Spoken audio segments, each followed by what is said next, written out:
இப்போ 2 திராவிட கட்சிகளுமே போதும், நாங்களே வந்து தமிழகத்தை வளர்த்துட்டோம், உச்சத்துக்கு கொண்டு போயிட்டோம் அப்படின்லாம் சொல்றாங்க. அப்படி இருக்கிற பட்சத்துல அதை தாண்டி இன்னும் தேவையா என்ன இருக்குது? புதுசா ஒரு ஆள் வரதுக்கான தேவையா என்ன இருக்குது? 2 பேர் போதும், 2 பேரும் உச்சிக்கு தமிழ்நாட்டை கொண்டு போயிட்டாங்க, தமிழ்நாட்டில் இப்போ எந்த பிரச்சனையும் இல்லை, அப்படியே மாதம் மும்மாறி பொழிந்து கொண்டிருக்கிறது.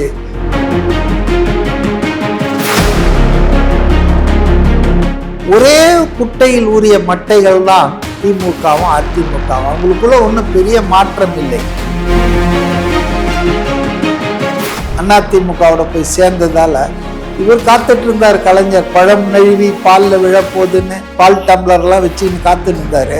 அது 10 வருஷம் கழிச்சு இப்பதான் விழுந்து இருக்கிறதா ஸ்டாலினும் சொல்றாரு, பிரேமலதாவும். பழம் பாலில் விழுறதுக்கு 10 வருஷம் ஆன கதை தமிழ்நாட்டில் தான் நடக்கும்னு நினைக்கிறேன்.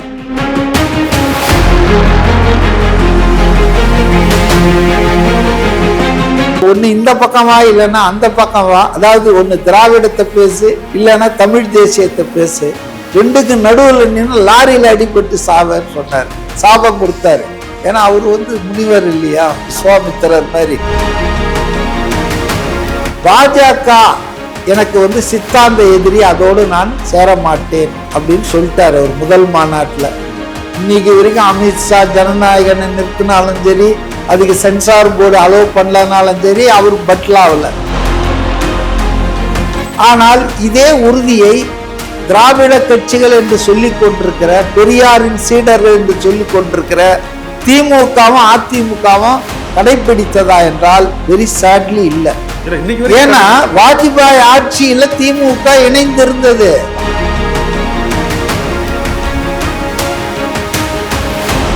Both DMK and ADMK slept with BJP and Congress alternatively. ஆனா பவன் கல்யாண் பேசிட்டு இருக்காராம.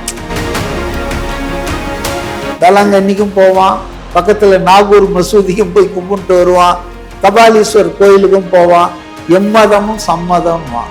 ஆனா அங்க அப்படி இல்லை. பிஜேபி இந்து என்று சொல்லடா, தலை நிமிர்ந்து நில்லடான்னு. அதனால அந்த மதவெறி அரசியல் தமிழ் மண்ணுக்கு ஏற்புடையதல்ல. தமிழ் மக்கள் என்றும் ஏற்க மாட்டார்கள்.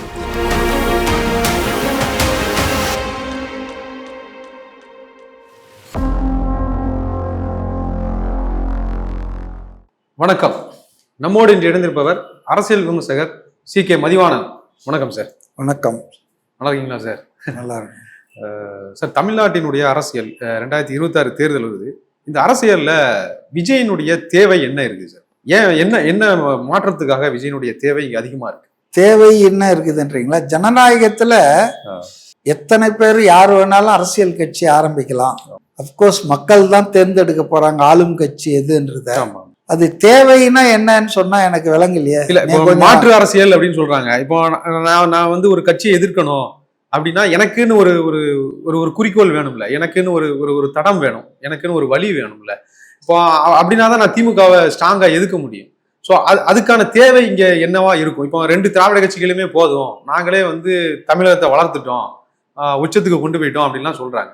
ஸோ அப்படி இருக்கிற பட்சத்துல அதை தாண்டி இன்னும் தேவையா என்ன இருக்குது? புதுசா ஒரு ஆள் வர்றதுக்கான தேவையா என்ன இருக்குது? நீங்க என்ன நினைக்கிறீங்க? ஊடகவியலாளர் 2 பேர் போதும், 2 பேரும் உச்சிக்கு தமிழ்நாட்டை கொண்டு போயிட்டாங்க, தமிழ்நாட்டில் இப்போ எந்த பிரச்சனையும் இல்லை, அப்படியே மாதம் மும்மாறி பொழிந்து கொண்டிருக்கிறது, மக்கள் எல்லாம் அப்படியே மகிழ்ச்சியில.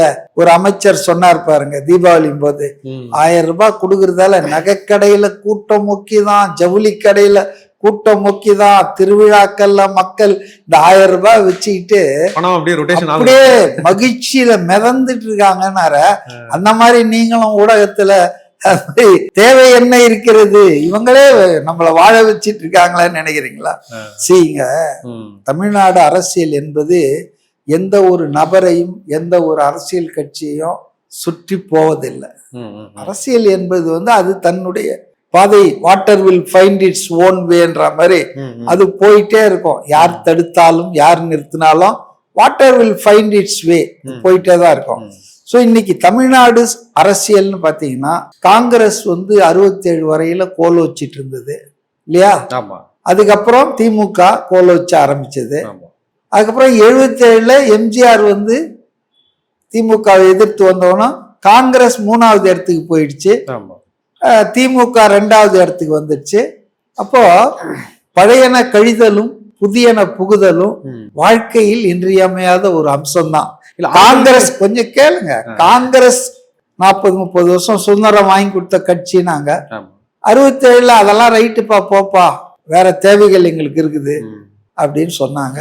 நாங்க தான் தமிழுக்காக உயிர் நீத்தோம், தமிழ்நாடுன்னு பேர் வச்சோம். நாங்க இல்லப்பா நீ ரொம்ப கொள்ளை அடிக்கிற, போதும்பான்னு எம்ஜிஆர் வந்து நாங்க வந்து பாத்துக்கிறோமா. இப்ப எம்ஜிஆர் வந்துட்டு நான் மக்களுக்கான ஆட்சினாரு. அவரையும் தோக்கடிச்சாங்க ஒரு நாடாளுமன்ற தேர்தல்ல. சட்டமன்ற தேர்தல்ல அவரு சாவர வரைக்கும் தோக்கடிக்கல.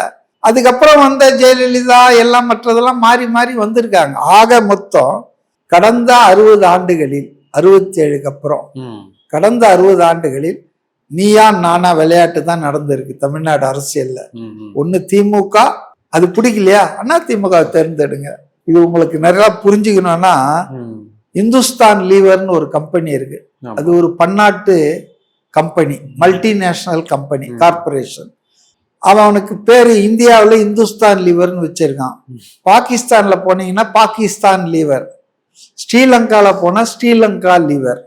அந்த கம்பெனி ஒரு 10 வகையான சோப்புகளை தயார் பண்றான் இந்தியாவில். அதே மாதிரிதான் இந்தியன் டுபாக்கோ கம்பெனின்னு ஒரு பெரிய ஐடிசி, அதுதான் 10 விதமான சிகரெட்டை தயார் பண்ணுது. அது போல ஒரே குட்டையில் ஊறிய மட்டைகள் தான் திமுகவும் அதிமுகவும். அவங்களுக்குள்ள ஒன்றும் பெரிய மாற்றம் இல்லை. திகாவுக்கும் திமுகவுக்கும் மாற்றது, அவர் கடவுள் இல்லைன்னாரு. இவங்க ஒன்றே குலம் ஒருவனே தேவன்னாங்க. அது வாக்கரசிகளுக்கு. அதிமுக தெய்வ வழிபாடே செய்யறாங்க. அதனால திமுக அதிமுகக்குள்ள ஜெனரலா பெரிய வித்தியாசம் இல்லை, பர்சனாலிட்டி கிளாஸ் தான். கருணாநிதி என்ற தனிநபருக்கும் எம்ஜிஆர் என்ற தனிநபருக்கும் நடந்த ஈகோ கிளாஸ் தான் அந்த கட்சி 2ஆ உடைஞ்சது. ஆனா சார் 67ல நீங்க சொல்லியிருந்தீங்களே, இப்ப 67ல திமுக ஒரு புள்ளிய வச்சாங்க, ஒரு எதிரியை உருவாக்குனாங்க. மாநில சுயாட்சி தேவைப்படுது, எனக்கு இந்திய எதிர்ப்பு, மொழிக் கொள்கைங்கிற ஒரு பாயிண்ட் முன்னு வச்சாங்க. அதுக்கப்புறம் அதுல இருந்து திமுக எதிர்ப்போ இல்ல ஊழல் எதிர்ப்போ குடும்ப ஆட்சியோ எதிர்த்து அதிமுக உருவாச்சு. ஒவ்வொரு காலகட்டத்திலும் ஒரு மையமான பிரச்சனை எழுங்க. காலத்துக்கு ஏற்றாற் போல, அந்த சூழலுக்கு ஏற்றாற் போல ஒரு மையமான பிரச்சனை வரும். மொழி பிரச்சனை வரும், இல்ல ரேஷன்ல சரியா அரிசி போடல, பக்தவச்சலம் பிரிவுல அது ஒரு பிரச்சனை வந்தது. அதே போல உங்களுக்கு லஞ்சம் பிரச்சனை ஒரு கட்டத்துல லஞ்ச ஊழல் தலைவிரிச்சாடும். இது மாதிரி ஒவ்வொரு காலகட்டத்திலும் ஒரு மையமான பிரச்சனை குவி மையமாகும் மக்கள் முன்னால. நான் என்ன சொல்ல வந்தேன்னா, நீங்க இடைமறிச்சிட்டீங்க. அதாவது தொடர்ந்து சட்டமன்ற தேர்தலுடைய வாக்குப்பதிவை நீங்க கவனிச்சீங்கன்னா அரௌண்ட் 30%, அதாவது ஒரு 25-30% வாக்குகள் தமிழ்நாட்டில் பதிவாவதே கிடையாது. அண்டை மாநிலமான கேரளாவில் 98% கூட பதிவாயிருத்த நான் பார்த்திருக்கேன். ஆனால் தமிழ்நாட்டில் 70-72 பண்ணால பெரிய அதிகபட்சம் சொல்லுவாங்க. 60 ஆயிருக்கு, 55 ஆயிருக்குது. ஸோ நான் அதை ஆய்வு செய்து பார்த்தப்ப எனக்கு என்ன தோணுச்சுன்னா, இந்த 2 கட்சி ஆட்சி மாறி மாறி வந்ததால ரொம்ப பேர் சலிச்சு போயிட்டாங்க, வெறுத்துட்டாங்க. அதாவது எரிஞ்ச கொல்லியில எது நல்ல கொல்லி எது கெட்ட கொல்லி, ரெண்டுமே எரியிற கொல்லி, அதை தலையில எப்படி சொரிஞ்சுக்கிறதுன்னு. ஓட்டுக்கு போனோம், பிரயோஜனம் இல்லையா, இவன் இல்ல அவன் தானே வரப்போறானாங்க. ஸோ அந்த மாதிரி ஆட்கள்லாம் விஜயகாந்த் வந்தப்போ கொஞ்சம் நம்பிக்கையோடு, ஓ மாற்றா ஒருத்தன் வந்திருக்கான் 2 பேருக்குன்னு. ஆனா அவர் வந்த வேகத்திலேயே கீழே போயிட்டாரு. அடுத்த தேர்தலிலேயே அவர் ஜெயலலிதாவோட போய் சேர்ந்ததால, இன்னொரு கட்சி அதிமுகவோட போய் சேர்ந்ததால இவர் காத்துட்டு இருந்தார். கலைஞர் பழம் நழுவி பால்ல விழப்போகுதுன்னு பால் டம்ளர் எல்லாம் வச்சுன்னு காத்துட்டு இருந்தாரு. அது 10 வருஷம் கழிச்சு இப்பதான் விழுந்து இருக்கிறதா ஸ்டாலினும் சொல்றாரு, பிரேமலதாவும். பழம் பால்ல விழுறதுக்கு 10 வருஷம் ஆன கதை தமிழ்நாட்டுல தான் நடக்கும்னு நினைக்கிறேன். சோ இன்னைக்கு விஜயகாந்த் ஒரு நம்பிக்கை ஏற்படுத்தினார். ஆனா அந்த நம்பிக்கை ஷார்ட் லிவ்ட் ஆயிடுச்சு. இப்ப அதுக்கப்புறம் இப்ப பாத்தீங்கன்னு சொன்னா, விஜயனுடைய அரசியல் எழுச்சி என்பது ஒரு மாற்றத்துக்கான விஷயமா பாக்குறோம் நம்ம. அதாவது அவர் வந்து திராவிட அரசியல் இருந்து வேறுபட்டவராக தன்னை காட்டிக்கொள்ளவில்லை. அவர் காமராஜரை எடுத்துக்கிறாரு, பெரியாரை எடுத்துக்கிறாரு, அம்பேத்கரை எடுத்துக்கிறாரு, அஞ்சலை அம்மாலை எடுத்துக்கிறாரு, இப்படி நீங்க வேலு நாச்சியாரை எடுத்துக்கிறாரு. அப்ப அவரை பொறுத்த வரையில is a combination. MGR AIADMK ஆரம்பிக்கும் போது என்ன சொன்னார் தெரியுமா? அண்ணாயிசம்னு ஒண்ணு சொன்னாரு. அப்ப செய்தியாளர்கள் அவரை கேட்டாங்க, அண்ணாயிசம்னா என்ன? எங்களுக்கு கம்யூனிசம் தெரியும், சோசியலிசம் தெரியும், இது என்ன புதுசா இருக்கு? அப்ப அவர் சொன்னாரு, கேபிட்டலிசம் சோசியலிசம் ரெண்டும் கலந்து ஓட்கா மாதிரி, இதுதான் அண்ணாயிசம்னாரு. அது எம்ஜிஆர் பாணி. அது போல இவர் வந்து விஜய் வந்துங்க சமூக நீதி, சோசியல் ஜஸ்டிஸ் ஐடியாலஜிஸ்ன்றாரு. சோ 2-3 விஷயத்துல அவர் திராவிடத்துல இருந்து வேறுபடல. அவர் முதல் மாநாட்டுல கூட சொல்லிட்டு தான் சீமான் அவர் லாரியில அடிபட்டு சாவேன்னு சாபம் கொடுத்தாரு. அவர் வந்து திராவிடமும் தமிழ் தேசியமும் இந்த மண்ணின் 2 கண்கள்னாரு. எனக்குன்னு சொல்ல ஒன்னும் சொல்ல, இது இந்த மண்ணின் 2 கண்கள், ஒரு கண்ணில் வெண்ணெய் ஒரு கண்ணில் சுண்ணாம்பு வைக்க கூடாது இல்லையா? அப்போ அவர் வந்து பேலன்ஸ் தான் பேசினாரு. ஆனா அதை வந்து உடனே சகிக்க முடியாம சீமான் போன்றவர்கள், நீ ஒண்ணு இந்த பக்கமா இல்லைன்னா அந்த பக்கமா, அதாவது ஒண்ணு திராவிடத்தை பேசு இல்லைன்னா தமிழ் தேசியத்தை பேசு, 2க்கு நடுவுல நின்று லாரியில அடிபட்டு சாவன்னு சொன்னாரு, சாபம் கொடுத்தாரு. ஏன்னா அவரு வந்து முனிவர் இல்லையா, விஸ்வாமித்திரர் மாதிரி. இல்ல இப்ப இவங்க வந்து இல்ல நான் முடிச்சிடுறேன். அதனால இப்ப வந்துங்க அவர் வந்து is not different from DMK or ADMK. அப்ப ரெண்டும் ஒண்ணு, இவரும் திராவிட கட்சி தான். இல்ல திராவிடம் தான், அதுல ஒண்ணும் சந்தேகமே இல்லை. ஆனால் அவருடைய பாதை என்னன்னா மக்களுக்கான அரசியலை பண்ணோன்றாரு. சமூக நீதி, பிறப்போக்கும் எல்லா உயிர்க்கும்ன்றாரு. இப்ப மதவாதம் மதவெறி என்பது என்னுடைய சித்தாந்த எதிரின்றாரு. இது அதிமுகவும் திமுகவும் சொல்ல முடியுமா? இல்ல அவங்க சனாதன எதிர்ப்புல ஸ்ட்ராங்கா தானே இருக்கிறாங்க. சார் நான் கேட்கிற கேள்விக்கு பதில் சொல்லுங்க. இந்த சனாதானம் புரியாதெல்லாம் சொல்லாதீங்க. பாஜக எனக்கு வந்து சித்தாந்த எதிரி, அதோடு நான் சேர மாட்டேன் அப்படின்னு சொல்லிட்டாரு அவர் முதல் மாநாட்டுல. இன்னைக்கு வரைக்கும் அமித்ஷா ஜனநாயகனை நிறுத்தினாலும் சரி, அதுக்கு சென்சார் போர்டு அலோவ் பண்ணலனாலும் சரி, அவர் பட்லாவில். ஆனால் இதே உறுதியை திராவிட கட்சிகள் என்று சொல்லிக் கொண்டிருக்கிற, பெரியாரின் சீடர்கள் என்று சொல்லிக் கொண்டிருக்கிற திமுகவும் அதிமுகவும் கடைபிடித்ததா என்றால் வெரி சேட்லி இல்ல. ஏன்னா வாஜ்பாய் ஆட்சியில திமுக இணைந்து இருந்தது. 4 கொள்கை ரீதியான என்னங்க நீங்க பேசுறீங்க? நீங்க சொல்றதுக்கு நான் சொல்றேன். 4 மந்திரிங்க உட்கார்ந்துட்டு இருந்தாங்க.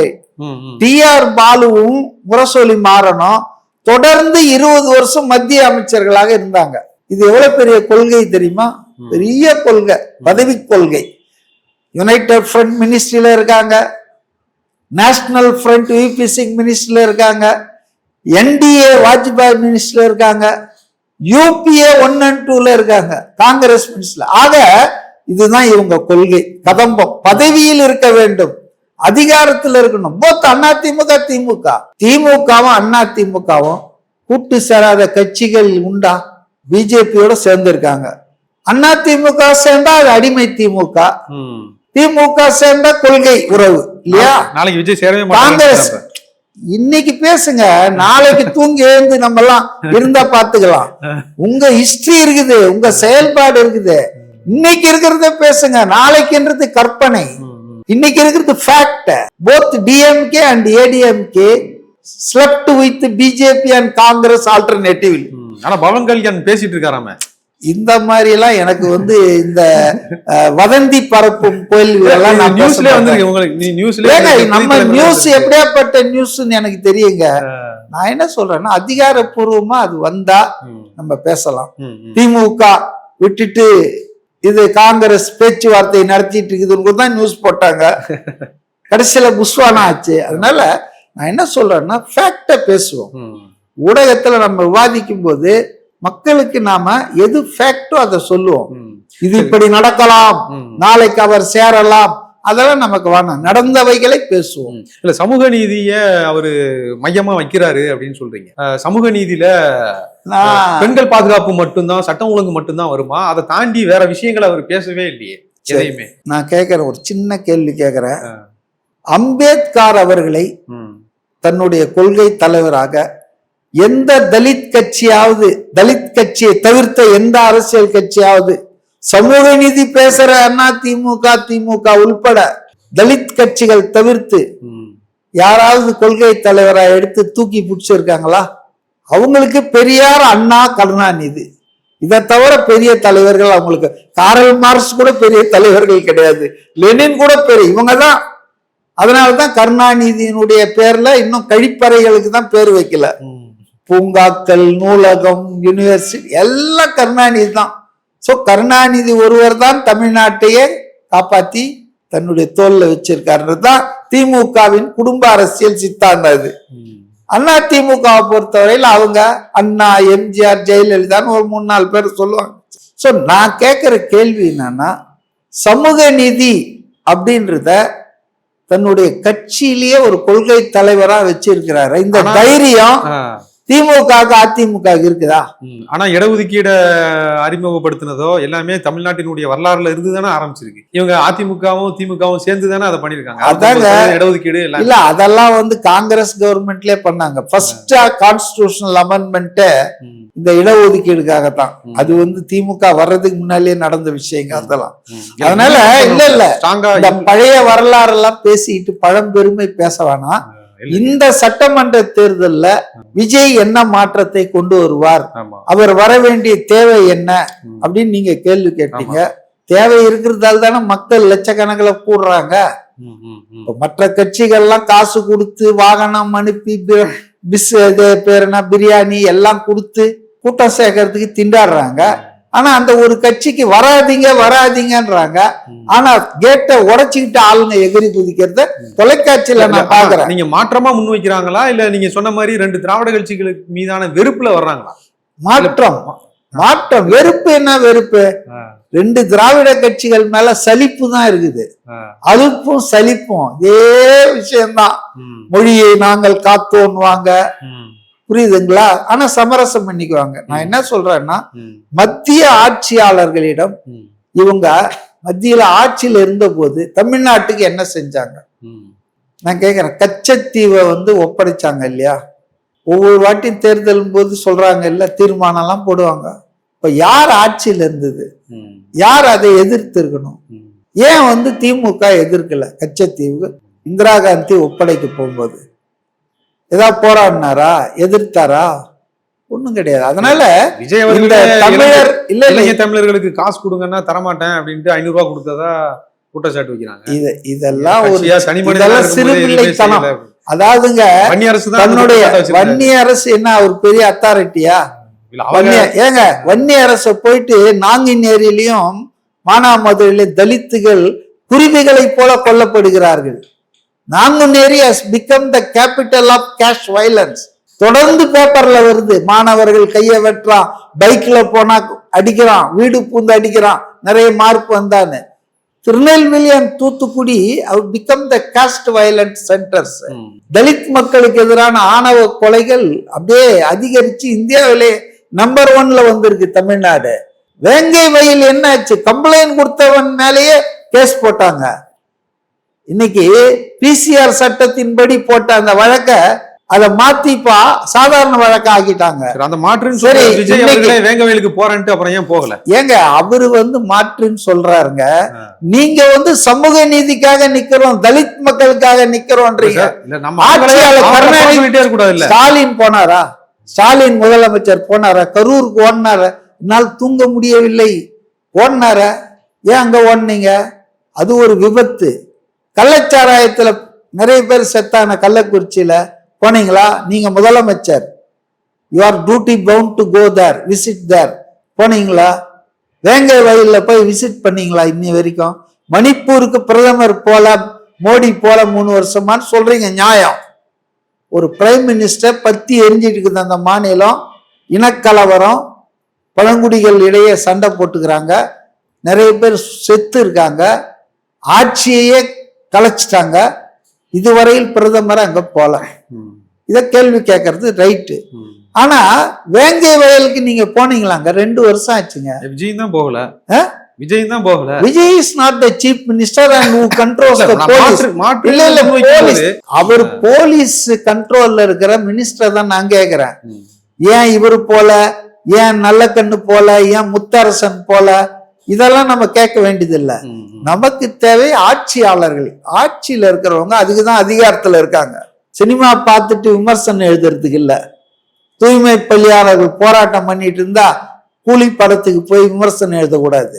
நான் கேட்கறது, விஜய்க்கு அதிகாரத்தை கொடுத்துட்டு இந்த கேள்வி எல்லாம் கேளுங்க. அது எப்படி சார்? நீங்க முன்னாடியே போராடி நான் என்ன செய்வேங்கிறத நீ சொன்னதுக்கு அப்புறம் தானே அதிகாரம். நல்ல வேலை நீங்க அந்த இடத்துல இல்ல. மக்கள், கோடானு கோடி மக்கள் அதை முடிவு பண்ண போறாங்க. நீங்க பண்ணி நீங்க என்ன பண்ணுவீங்கன்னா, கல்யாணம் பண்றதுக்கு முன்னாலே ஒருத்தனை எல்லாம் பண்ணிட்டு வாடா, இல்ல நான் பண்ணாதான் நான் கல்யாணம் பொண்ணை கொடுப்பேன்னு அந்த சமூகமும் இருக்குது. சில விஷயங்கள் அதிகாரத்தை கொடுத்து அந்த ஆளை பாருங்க. அது எப்படி சார்? நீங்க உங்க கையில அதிகாரம் கொடுத்து ஊழல் பண்ணிட்டீங்களா? KM நேரு மேல ஏன் FIR போட மாட்டேன்றீங்க? கோர்ட்டே சொல்லிடுச்சு இன்னைக்கு. அதனால கோர்ட் அவமதிப்பு சட்டம் வருது. ஏன் DGP லா அண்ட் ஆர்டர் வந்துட்டு பர்மனண்டா போடல? சங்கர் ஜிவால் போய் ரிட்டையர் ஆகி 1 வருஷம் ஆச்சு இல்ல. நான் என்ன சொல்றேன்னா, யூஸ்லெஸ் அட்மினிஸ்ட்ரேஷன். ஸ்டாலினுக்கு நிர்வாகத்தை நடத்த தெரியல, அவர் ஒரு பொம்மை முதல்வராக இருக்கிறார் அப்படின்னு எதிர்கட்சிகள் சொல்றாங்கல்ல, அது கரெக்ட் நான் நினைக்கிறேன். ஏன்னா ஒரு ஆபீசர் வந்து ரிட்டையர் ஆகுறாருன்னா அன்னைக்கு காலையில வந்து தெரியாது. ஒரு 6 மாசத்துக்கு முன்னாலே based on his date of birth இவர் 60 வயசோ 58 வயசோ இவர் ரிட்டையர் ஆக போறாருன்னா ஒரு பென்ஷன் பேப்பர்லாம் ப்ராசஸ் பண்ணிடுவாங்க. நான் கவர்மெண்ட் சர்வீஸ்ல இருந்ததால எனக்கு இதெல்லாம் தெரியும். ரிட்டையர் ஆகிறதுக்கு 6 மாசத்துக்கு முன்னாலேயே pension papers will be processed. அப்போ அடுத்த DGP யாருன்றது இந்த 6 மாசத்துல நீங்க தீர்மானம் பண்ணி அமைச்சிருக்கலாம். இப்ப அவர் ரிட்டையர் ஆகி 1 வருஷம் ஆச்சு. UPSCல ஒரு லிஸ்ட் அனுப்புறான், சுப்ரீம் கோர்ட் சொல்றான், ஆனா அடங்காம உட்கார்ந்துட்டு இருக்கீங்க. ஏன்னா உங்களுக்கு உதவ செய்யக்கூடிய தேர்தல் நேரத்துல ஆம்புலன்ஸ்ல பணத்தை கடத்த, கள்ள ஓட்டு போறத கண்டுக்காம இருக்க அப்படிப்பட்ட அதிகாரிகள் தேவைன்னு நினைக்கிறீங்க. இது என்ன நல்ல குட் அட்மினிஸ்ட்ரேஷனா? நான் கேட்கிறேன். அதனால ஏன் ஸ்டாலின் தொடரக்கூடாது அப்படின்றதுக்கு 100 காரணம் என்னால சொல்ல முடியும். 2 திராவிட கட்சிகளும் ஸ்டாலின் மட்டும் தானா? ஸ்டாலின் தானங்க இன்னைக்கு ஆட்சியில இருக்காரு. பழனிசாமி வரா மாதிரி இல்ல, வாய்ப்பே இல்ல. அவர் BJP கிட்ட என்னைக்கு போய் அலையன்ஸ்ல சேர்ந்தாரோ கொஞ்சம் நெஞ்ச இருந்த வாய்ப்பும் அவருக்கு எடுத்துக்கிட்டாரு. ஏன்னா தமிழ்நாட்டு மக்கள் BJPயை ஒருபோதும் ஏற்க மாட்டார்கள். அதன் மதவாதம், அதனுடைய ரொம்ப எக்ஸ்ட்ரீம் ஐடியாலஜிய நம்ம ஒரு மக்கள் வேளாங்கண்ணிக்கும் போவான், பக்கத்துல நாகூர் மசூதிக்கும் போய் கும்பிட்டு வருவான், கபாலீஸ்வர் கோயிலுக்கும் போவான், எம்மதமும் சம்மதம்வான். ஆனா அங்க அப்படி இல்லை. BJP இந்து என்று சொல்லடா, தலை நிமிர்ந்து நில்லடான்னு. அதனால அந்த மதவெறி அரசியல் தமிழ் மண்ணுக்கு ஏற்புடையதல்ல. தமிழ் மக்கள் என்றும் ஏற்க மாட்டார்கள். ஓகே சார், உங்களுடைய கருத்துக்களை மிக தெளிவாக முன் வச்சதுக்கு ரொம்ப நன்றி சார்.